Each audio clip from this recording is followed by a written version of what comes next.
का मंदिर काफी प्रसिद्ध है, जो कि आपने तो सुना ही होगा। दोस्तों, केदारनाथ जाने का अगर आप भी योजना बना रहे हैं तो ये वीडियो आपके लिए काफी यूजफुल है, क्योंकि इस वीडियो में मैं आपको बताऊंगा केदारनाथ जाने का क्या क्या साधन है, कुल खर्चा कितना आएगा, खाने पीने और रुकने की क्या व्यवस्थाएं हैं वहाँ, और हम कहाँ कहाँ घूमें, और साथ ही साथ अगर आप पैदल यात्रा नहीं करना चाहते तो हेलीकॉप्टर भी वहाँ चलती है, तो उस हेलीकॉप्टर का क्या फेयर होगा और इसकी टाइमिंग क्या होगी और वो कहाँ से मिलेगी।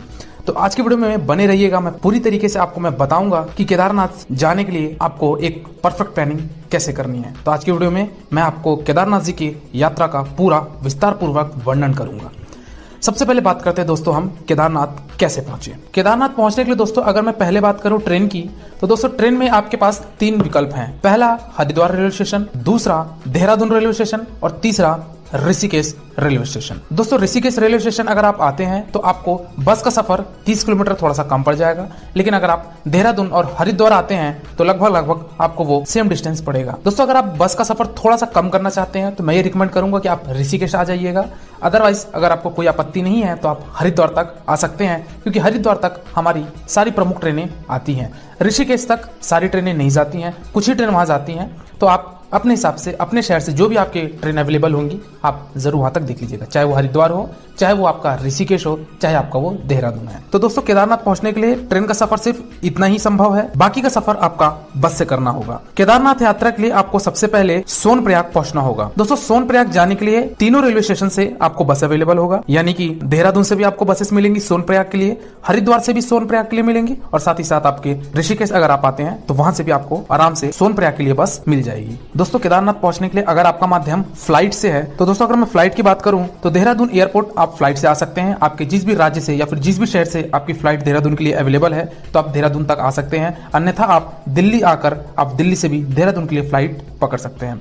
दोस्तों, फ्लाइट का भी सफर सिर्फ देहरादून एयरपोर्ट तक ही हो पाएगा, क्योंकि उसके आगे का सफर मैंने जैसा कि आपको बताया कि बस से ही आपको करनी होगी। दोस्तों, अगर मैं बात करूं यहाँ पे टोटल डिस्टेंस की, तो हरिद्वार से सोनप्रयाग आपको 230 किलोमीटर पड़ेगा, और अगर मैं देहरादून से सोनप्रयाग की बात करूं तो वो आपको लगभग 250 किलोमीटर पड़ेगा, और अगर ऋषिकेश से सोनप्रयाग की अगर बात करूं तो 210 किलोमीटर पड़ेगा। दोस्तों, सबसे कम डिस्टेंस जो है वो ऋषिकेश से सोनप्रयाग है, इसलिए मैंने आपको कहा था कि अगर आपको बस का सफर दुर्गम लगता है तो आप ऋषिकेश आकर अपना सफर 210 किलोमीटर के साथ कर सकते हैं। दोस्तों, अब बात करते हैं हम सोनप्रयाग पहुंचने के लिए जो हम बस लेंगे उस बस की टाइमिंग क्या होगी। तो दोस्तों, अगर आप हरिद्वार चाहे देहरादून चाहे आप ऋषिकेश जाएं, तीनों ही जगह पे आपको बस आसानी से अवेलेबल हो जाती है सोनप्रयाग के लिए, और वहां का जो समय है वो सुबह 5 बजे से लेकर शाम के 7-8 बजे तक आराम से आपको बस अवेलेबल वहां हो जाती है। दोस्तों, अब बात करते हैं यहाँ पे कि बस की जो टिकट है वो टिकट मैं कैसे लूंगा, वो ऑनलाइन लूं या ऑफलाइन लूं, और अगर ये टिकट मुझे लेनी है तो मैं कहां पे लूंगा। दोस्तों, बस की बुकिंग पहले ही करवा लीजिए। अगर मैं हरिद्वार की बात करूं तो हरिद्वार रेलवे स्टेशन के बाहर बहुत सारे एजेंट्स होते हैं, बहुत सारे वहां पे ट्रैवल एजेंसी है, तो वहां जाके आप अपने बस की टिकट ले सकते हैं। दोस्तों, आप हरिद्वार में जिस भी समय पहुंचे, चाहे वो सुबह का वक्त हो चाहे शाम का वक्त हो, तो उसके अकॉर्डिंग आप अपना टाइम देख लीजिए कि आपको सोनप्रयाग के लिए कितने बजे की बस आपको पकड़नी पड़ेगी। तो हरिद्वार रेलवे स्टेशन के बाहर बहुत सारे काउंटर बने हुए हैं, तो वहां से भी आप टिकट ले सकते हैं ऑफलाइन, अन्यथा आप हरिद्वार से कुछ ही दूरी पर वहां पे बस स्टैंड है, तो आप बस स्टैंड में भी जाके काउंटर से आप बस की टिकट ले सकते हैं। इसी तरीके से दोस्तों, आपको ऋषिकेश और देहरादून में भी आराम से ऑफलाइन टिकट वहां पे मिल जाएगा। आप रेलवे स्टेशन के बाहर आइए, बहुत सारे वहां पे ट्रैवल एजेंसीज हैं, आप वहां से जाके अपनी बस की टिकट ले सकते हैं। दोस्तों, यहाँ पे एक समस्या हो सकती है, कुछ लोगों को बस में पीछे की सीट या फिर अगर थोड़ा बीच की सीट मिल जाती है तो फिर वोमिटिंग जैसे समस्या या फिर सर दर्द जैसे समस्या हो जाती है। तो दोस्तों, अगर आपको कंफर्टेबल लगता है सामने की सीट के लिए तो वो आपको ऑफलाइन टिकट में मिल पाना थोड़ा सा मुश्किल हो सकता है। तो दूसरा विकल्प आपके पास है कि आप ऑनलाइन टिकट आप पहले से बुक कर लीजिए। तो ऑनलाइन विजिट करके भी आप आराम से अपनी टिकट बुक कर सकते हैं, जो भी आपको सीट चाहिए सामने की सीट आप ले सकते हैं, जिससे आपका यात्रा थोड़ा सा सुखद हो सकता है। हाँ, ये बात जरूर है कि इसमें थोड़ा सा आपको कॉस्ट ज्यादा पड़ेगा, लेकिन आपको अपनी मनपसंद सीट जरूर मिल जाएगी, और अगर आप ऑनलाइन बुकिंग करते हैं तो। दोस्तों, अगर अब मैं बात करूं सोनप्रयाग तक का किराया हमको कितना लगेगा बस का, तो दोस्तों अगर आप स्टेशन के बाहर अगर आप ऑफलाइन टिकट लेते हैं तो ये आपका प्रति पर्सन 350 रुपए के आसपास पड़ेगा। अगर यही टिकट अगर आप ऑनलाइन बुकिंग करते हैं तो ये आपको 500 की टिकट ये पड़ जाती है। दोस्तों, ये जो भी फेयर बता रहा हूँ ये मैं सीटिंग बस की बता रहा हूँ। सोनप्रयाग तक के लिए कुछ बसेस हमारी पुशबैक सीट भी चलती हैं, जिसको हम सेमी स्लीपर भी कह सकते हैं। तो दोस्तों, अगर पुशबैक सीट की अगर मैं बात करूं तो उसका किराया लगभग 500 रुपए एक टिकट का होता है, अगर आप ऑफलाइन कराते हैं तो। अगर आप यही टिकट अगर आप ऑनलाइन कराते हैं तो ये टिकट आपका लगभग 700 से 750 तक का ये किराया बढ़ जाता है, अगर आप पुशबैक सीट में आना चाहते हैं तो। दोस्तों, हरिद्वार से चाहे ऋषिकेश से चाहे देहरादून से किसी भी तरीके की कोई स्लीपर बस नहीं चलती है, क्योंकि हमारा केदारनाथ पहुंचने का जो मार्ग है वो पूरा घाट सेक्शन से बना हुआ है। तो घाट सेक्शन में स्लीपर बस नहीं चलती है क्योंकि वहां पे उसका संतुलन बिगड़ सकता है। तो जो भी वहां पे बसेस चलती हैं तो या तो वो पुशबैक बसेस चलती हैं या फिर वो केवल सिटिंग बसेस चलती हैं। दोस्तों केदारनाथ का जो ट्रस्ट है उसकी भी एक वेबसाइट है जिसको कहा जाता है गढ़वाल मंडल विकास निगम, जिसको हम शॉर्ट में GMVN भी कहते हैं। दोस्तों आप GMVN की वेबसाइट पे भी जाकर आप अपनी बस की ऑनलाइन बुकिंग करा सकते हैं या फिर जो भी यहाँ पे थर्ड पार्टी एप्स होते हैं उस ऐप के द्वारा भी आप अपने टिकट बुक करा सकते हैं। दोस्तों अब हम लोग सोनप्रयाग के लिए रवानगी लेते हैं। ये सफर आपको लगभग 8 से 9 घंटा लग जाएगा अगर आप हरिद्वार और देहरादून से आते हैं तो। दोस्तों अगर आप अपनी खुद की गाड़ी से आ रहे हैं, अगर आप पर्सनल कार है आपके पास, अगर आप कार से आना चाहते हैं तो दोस्तों आप सोनप्रयाग तक अपने कार के माध्यम से आ सकते हैं। लेकिन ये बताना चाहूंगा कि सोनप्रयाग के बाद किसी भी तरीके की कोई प्राइवेट कार या फिर कोई बस सोनप्रयाग के आगे नहीं जाती है। दोस्तों सोनप्रयाग तक ही आपका सफर रहेगा। आप अपनी कार को सोनप्रयाग में पार्किंग कर दीजिए। दोस्तों अगर पार्किंग की बात करूं, पार्किंग बहुत बड़ा है और सोनप्रयाग में आपका पार्किंग का जो किराया है वो 24 घंटे का 50 रुपए आपका कार का किराया लग जाता है। तो आप पार्किंग चार्ज देकर सोनप्रयाग से अपनी यात्रा आगे प्रस्थान कर सकते हैं। दोस्तों सोनप्रयाग आप पहुंचते हैं, अगर आपको सोनप्रयाग पहुंचते पहुंचते रात हो जाती है या फिर ये कहूं कि अगर आप सोनप्रयाग में स्टे करना चाहते हैं, आप रुकना चाहते हैं क्योंकि 8 घंटे का बस का सफर काफी ज्यादा दुर्लभ होता है, तो उस केस में अगर आप सोनप्रयाग में स्टे लेना चाहते हैं तो आप सोनप्रयाग में बिल्कुल स्टे ले सकते हैं। दोस्तों यहाँ पे अगर सोनप्रयाग में रुकने की अगर मैं बात करूं उससे पहले मैं आपको यह बताना चाहूंगा कि बेस्ट सीजन कौन सा होगा केदारनाथ जाने का। दोस्तों जैसा कि आपको पता है केदारनाथ हमारा केवल और केवल 6 से 7 महीने के लिए ही कपाट खोला जाता है, जो कि अप्रैल में अक्षय तृतीया के दिन केदारनाथ जी का कपाट खुलता है और अक्टूबर नवंबर में कार्तिक पूर्णिमा के दिन केदारनाथ जी का कपाट बंद हो जाता है। तो अप्रैल में से लेकर अक्टूबर नवंबर तक के बीच का जो समय है, इस समय में जो आपका बेस्ट सीजन है वो है सितंबर से अक्टूबर का। दोस्तों थोड़ी सी यहाँ पे ठंड होती है बट ये समय पीक सीजन नहीं होता। कहने का मतलब ये है कि इस सीजन में आपके बजट भी थोड़े कम आएंगे और भीड़ भी थोड़ी सी कम होगी।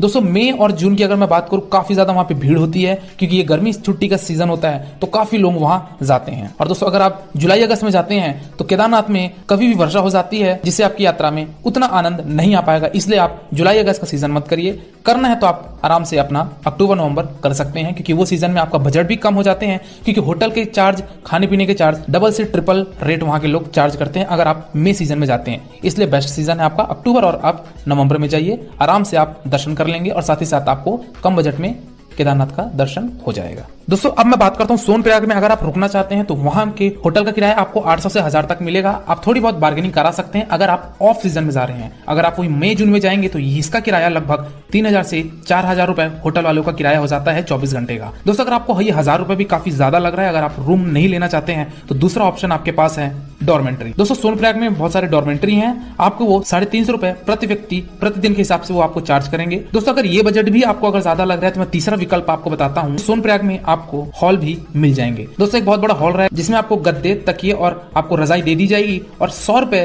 प्रति व्यक्ति प्रतिदिन के हिसाब से आपको लिया जाएगा। दोस्तों रही बात सामान रखने की, तो वहां पे आपको क्लॉक रूम भी दे दिया जाएगा जिसमें आप अपना सामान रख के आप उसको लॉक करके चाबी अपने पास रख सकते हैं। दोस्तों अब हम बढ़ते हैं आगे की तरफ। सोनप्रयाग से दोस्तों आपको बढ़ना पड़ेगा गौरीकुंड के लिए। दोस्तों सोनप्रयाग से गौरीकुंड का जो डिस्टेंस है वो 5 किलोमीटर है और सोनप्रयाग से गौरीकुंड आपको कैसे पहुंचना है तो वो आपके पास 2 विकल्प है। सोनप्रयाग से अगर आप खच्चर से जाना चाहते हैं पूरा केदारनाथ जी के मंदिर तक तो आप सोनप्रयाग से ही खच्चर ले सकते हैं। घोड़े खच्चर का किराया आपका ये 2500 रुपए पड़ता है एक व्यक्ति का, एक बार जाने का। और दूसरा विकल्प आपके पास है दोस्तों कि वहां पे प्राइवेट टैक्सी।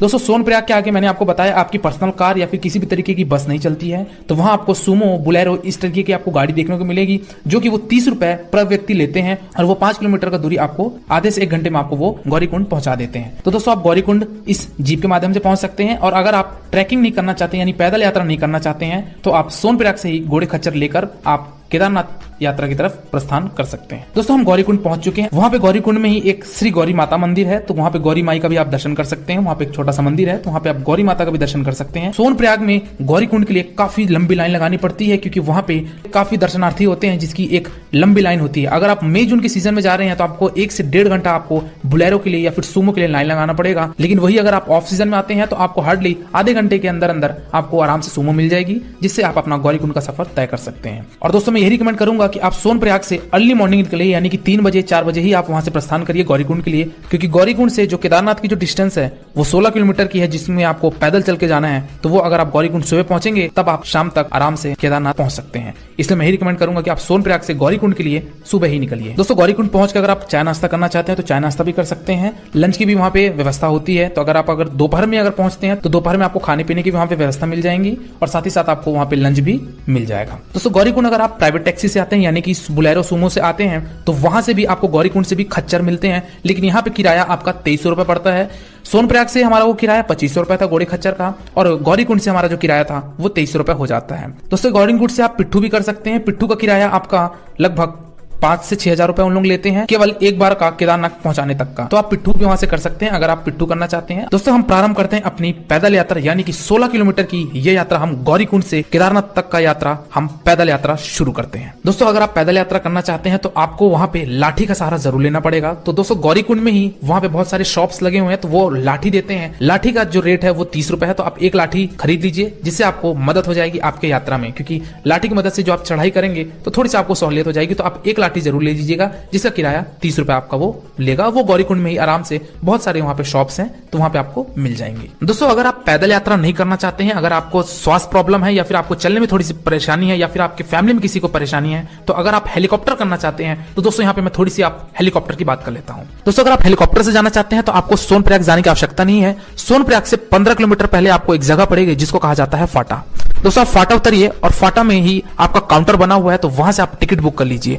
दोस्तों टिकट की अगर मैं फेयर की बात करूं तो आपका 6000 रुपए राउंड ट्रिप का होता है, यानी कि अगर आप फाटा से केदारनाथ जाना चाहते हैं, वहां दर्शन करके वापस लौटना भी चाहते हैं तो उसका एक व्यक्ति का जो किराया है वो आपका 6000 रुपए पड़ जाता है। दोस्तों अगर आप पीक सीजन में आ रहे हैं या फिर हो सकता है आपको हेलीकॉप्टर के टिकट ना मिले ऑफलाइन, तो आप ऑनलाइन बुकिंग भी कर सकते हैं। दोस्तों जो वेबसाइट है वो आपकी स्क्रीन के सामने ये है और इस वेबसाइट पे जाके आप अपनी हेलीकॉप्टर की बुकिंग भी करवा सकते हैं। चलिए दोस्तों अब बात करते हैं हम यहाँ पे पैदल यात्रा की। दोस्तों पैदल यात्रा करते हुए आपको काफी ज्यादा सुंदर प्राकृतिक सौंदर्य दिखेगा और साथ ही साथ वहां पे बर्फ की ग्लेशियर्स, वहां पे पर्वतों पे बर्फ की चादर और साथ ही साथ वहां का नजारा काफी सुंदर होता है। मंदाकिनी नदी के ऊपर पुल बने हुए हैं तो पुल का भी बहुत अच्छा आनंद ले सकते हैं। वहां की जो व्यूज हैं, वहां की जो ब्यूटी है वो काफी अच्छी है। अगर आप फोटोशूट में इंटरेस्ट रखते हैं तो आप बाकायदा इस 16 किलोमीटर की पैदल यात्रा का आप भरपूर आनंद आप उठा सकते हैं। दोस्तों इस पैदल यात्रा के दरमियान आपको पर्वतों पर कुछ पुराने मार्ग दिखेंगे। पुराने मार्ग कहने का मतलब दोस्तों कि 2013 की जो आपदा आई थी, जो केदारनाथ में जो बाढ़ आई थी और जो आपदा आई थी वो काफी रूह कांप देने वाली आपदा थी, जैसा आप सबको मालूम होगा। तो वो उसमें काफी ज्यादा वहां के जो रास्ते थे और पर्वते थे वो सब बह चुके थे इस आपदा के कारण। तो वहां पे पुराने मार्ग दिखते हैं, लेकिन अभी आप जो मार्ग से जाएंगे वो आपके नए मार्ग रहेंगे, लेकिन आपको उस पुराने मार्ग का भी कहीं कहीं आपको पहाड़ पे वो दृश्य दिखेगा। दोस्तों अगर आप रास्ते में चलते हैं तो वहां पे तंबू लगा के बहुत सारे आपको चाय नाश्ते के स्टॉल मिल जाएंगे। तो अगर आप चाय नाश्ता करना चाहते हैं, ब्रेकफास्ट करना चाहते हैं तो वो भी आप करते हुए चल सकते हैं। साथ ही साथ आपको जगह जगह पे वॉशरूम मिलेगी, जगह जगह वहां पे फर्स्ट एड सेंटर भी है। तो अगर आपको किसी प्रकार का सांस लेने में दिक्कत हो रही है या फिर जैसा भी अगर आपको कोई परेशानी महसूस होती है तो आप वहां पे कुछ दूरी पे वो बनी हुई है तो आप वहां जाके भी अपना चेकअप करवा सकते हैं। दोस्तों ये पैदल यात्रा आपके स्टेमिना के ऊपर डिपेंड करता है कि आप कितने घंटे में तय करते हैं, लेकिन अगर आप एक नॉर्मल स्पीड पे चलते हैं और आप कम जगहों में विश्राम करते हैं तो आप आराम से 7 से 8 घंटे में आप वो 16 किलोमीटर का सफर आप जरूर तय कर लेंगे। दोस्तों केदारनाथ से ठीक 1 किलोमीटर पहले आपका पड़ेगा एक बेस कैंप। तो दोस्तों वो बेस कैंप में ही आपके ठहरने की व्यवस्था और आपके खाने पीने की व्यवस्था होती है। दोस्तों हो सकता है आपको शाम हो जाए, 5-6 बज जाए। अगर आप मॉर्निंग में निकलते हैं तो 4-5 भी बच सकते हैं या फिर आपको हो सकता है 7-8 भी आपको बच सकते हैं बेस कैंप पे। दोस्तों बेस कैंप से केदारनाथ की दूरी 1 किलोमीटर की है और बेस कैंप में जैसा कि मैंने आपको बताया कि वहां पे रुकने की व्यवस्था और वहां पे आपको खाने पीने की व्यवस्था होती है। दोस्तों यहाँ पे मेन चीज आती है कि हमको वहां पे रुकने की किस तरीके से वहां पे बुकिंग करनी पड़ेगी। तो दोस्तों बेस कैंप में ही हमारा GMVN का यानी कि गढ़वाल मंडल विकास निगम का वहां पे गेस्ट हाउस है, तो उस गेस्ट हाउस में भी आप रुककर रात गुजार सकते हैं। दोस्तों यहाँ पे रुकने के 3 पैमाने हैं, यानी कि यहाँ पे 3 प्रकार से आप यहाँ पे रुक सकते हैं। पहले ऑप्शन की अगर मैं बात करूं दोस्तों तो वहां पे बेस कैंप में बहुत सारे टेंट लगे होते हैं। उस टेंट में टोटल 10 बिस्तर होते हैं और 300 रुपए पर व्यक्ति पर डे आपका वो चार्ज होता है। तो अगर आपको टेंट अवेलेबल हो जाता है तो आप टेंट में 300 रुपए देकर आराम से वहां आप रात गुजार सकते हैं। 10 लोगों का वो टेंट होता है, 300 रुपए प्रति व्यक्ति चार्ज किया जाता है। दूसरे ऑप्शन की अगर मैं बात करूं दोस्तों तो वो है हट का। दोस्तों हट में हमारा एक कंबाइंड बेड लगी होती है। उस कंबाइंड बेड में 3 बेड का खंड होता है और 2 बेड का भी खंड होता है। तो वहां पे भी 10 बेड के अरेंजमेंट्स होते हैं एक हट में। वहां हट में जा सकते हैं और उसका जो किराया होता है वो 750 रुपए प्रति व्यक्ति प्रतिदिन होता है। तीसरे ऑप्शन की अगर मैं बात करूं दोस्तों तो वहां पे है हट हाउस, यानी कि एक आपको रूम की तरह देगा जिसमें आपको 6 बेड रहेंगे। अगर आप फैमिली सहित लेना चाहते हैं तो वो 6 बेड भी आप ले सकते हैं, जिसका किराया 990 रुपए यानी कि 1000 रुपए कहिए वो आपका पड़ जाएगा प्रति व्यक्ति प्रतिदिन वो आपका चार्ज लेंगे। दोस्तों बेस कैंप में थोड़ी सी कॉस्ट ज्यादा होती है। खाने पीने की अगर मैं बात करूं तो दोस्तों खाने पीने का आपको वहां पे जो चार्ज चार्ज है लंच और डिनर का जो कॉस्ट है वो आपको 200 रुपए थाली सिस्टम में लगता है। और वही अगर सुबह का नाश्ता करते हैं तो सुबह का नाश्ता आपको 100 रुपए वहां पे ब्रेकफास्ट मिलेगा।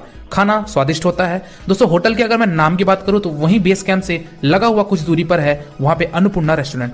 अन्नपूर्णा रेस्टोरेंट हमारा GMVN का ही है, यानी कि गढ़वाल मंडल विकास निगम का ही है। दोस्तों अगर आप मई जून के सीजन में जा रहे हैं, अगर आप केदारनाथ मई जून के सीजन में जा रहे हैं तो वहां पे आपको रूम मिलने की काफी ज्यादा समस्या हो सकती है।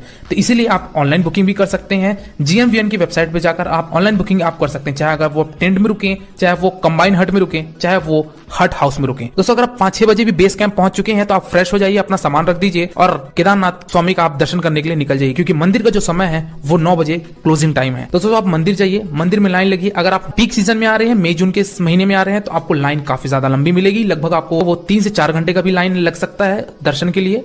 और अगर आप वही ऑफ सीजन में आ रहे हैं, यानी कि सितंबर अक्टूबर के आसपास आ रहे हैं, तो वो आपका 1 से 1.5 घंटे में आपके दर्शन हो जाएंगी। तो दोस्तों आप लाइन में लग के ओम नमः शिवाय का जाप करते हुए आप भोलेनाथ का दर्शन कर सकते हैं। हमारे केदारनाथ स्वामी ये रहे, यहाँ पे आप दर्शन करिए इनका, अपनी मन्नतें मांगिए और आगे बढ़ते चलिए। दोस्तों यहाँ पे मैं बात करूं अगर आप प्रसाद की, तो यहाँ पे दोस्तों प्रसाद पैकेट भी मिलता है। तो वहां पे प्रसाद के 3 प्रकार से रेट होते हैं, जिसका 100 रुपए, 200 रुपए और 300 रुपए, ये अलग अलग रेट के अलग अलग पैकेट होते हैं। तो जो भी आप पैकेट लेना चाहते हैं, जिस भी कॉस्ट का लेना चाहते हैं, आप वहां पे 100, 200 या 300 का आप पैकेट वहां से ले सकते हैं। दोस्तों मंदिर के जस्ट पीछे एक बहुत बड़ी सी शिला आपको देखने को मिलेगी। ये शिला दोस्तों 2013 की जो आपदा आई थी, जो केदारनाथ में जो बाढ़ आई थी, तो वहां से पर्वत से एक बहुत बड़ा यहाँ पे शिला, यहाँ पे पर्वत का टुकड़ा यहाँ पे आके मंदिर के पीछे आके रुक गया था। दोस्तों कहा जाता है कि इस पत्थर के आने की वजह से जो पानी का जो यहाँ पे बहाव था वो 2 हिस्सों में बढ़ गया था, जिससे मंदिर में किसी भी तरह की कोई क्षति नहीं हुई है। तो दोस्तों भगवान की सब महिमा होती है कि पत्थर को बीच में आना और यहाँ पे पानी का 2 मार्ग में बढ़ जाना। तो यहाँ पे मंदिर को किसी भी तरह की कोई क्षति नहीं हुई थी। हालांकि 10 फीट तक का पानी अंदर गया था, जो कि वो भी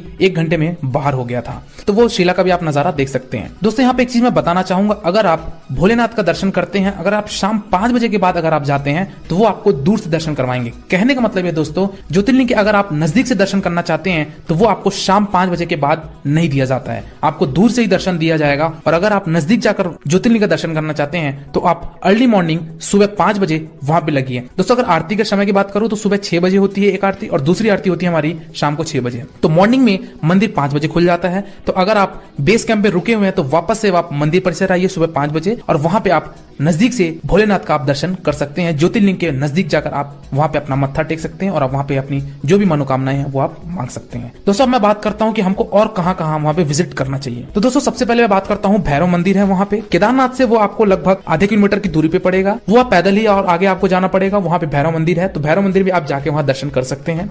दूसरे स्थान की बात करूं दोस्तों तो वो है वासुकी ताल।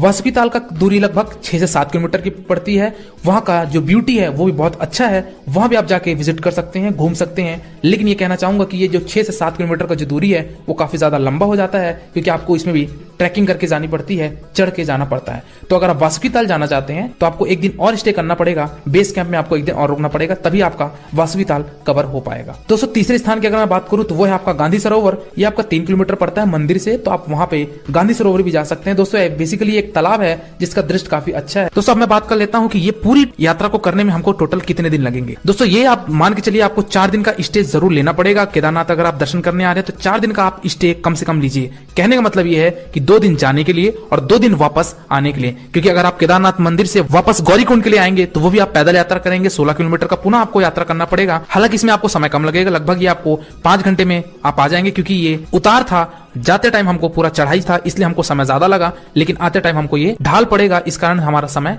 कम लगेगा। तो कम से कम आप 4 दिन का एक जरूर बैकअप लेके चलिए और आराम से आप अपने यात्रा का आनंद उठा सकते हैं। अब जहां से भी आ रहे हैं दोस्तों, वहां पे आपको जो ट्रेन की जो वहां पे ड्यूरेशन लगेगी उस ड्यूरेशन को वो ऐड नहीं कर रहा हूं। यहाँ पे मैं केवल हरिद्वार से लेकर केदारनाथ यात्रा और वहां से वापस आने के हरिद्वार तक की यहाँ पे जो दिन बता रहा हूं वो आपके टोटल 4 दिन आपके यहाँ लगभग आपके लग जाएंगे। तो इस हिसाब से आप प्लानिंग करिएगा 2 दिन जाने के और 2 दिन वापस आने के। दोस्तों लास्ट में बात कर लेता हूँ यहाँ पे कुल खर्चे की कितने आएगी। दोस्तों यहाँ पे खर्चे को मैंने 3 भाग में कैटेगराइज किया है। अगर आप पैदल यात्रा करते हैं, यानी कि गौरीकुंड से अगर आप पैदल यात्रा केदारनाथ तक करते हैं और वापस केदारनाथ से आप गौरीकुंड आते हैं, तो वो आपका एक व्यक्ति का किराया लगभग 3000 रुपए प्रति व्यक्ति लग जाएगा। दोस्तों ये जो आंकड़ा बता रहा हूँ ये मैं ऑफ सीजन के लिए बता रहा हूँ। अगर आप ऑन सीजन में आते हैं तो आपका दर ये 5000 भी हो सकता है। लेकिन अगर आप ऑफ सीजन में आते हैं और यदि आप पैदल यात्रा करते हैं तो आपका 3,000 रुपए प्रति व्यक्ति आएगा। दोस्तों दूसरे ऑप्शन की मैं बात करता हूं, अगर आप घोड़ा खच्चर लेते हैं तो दोस्तों घोड़े खच्चर का अगर आप लेते हैं और अगर आप ऑफ सीजन में आते हैं तो आपका ये बजट लगभग 7,000 रुपए हो जाएगा। और लास्ट अगर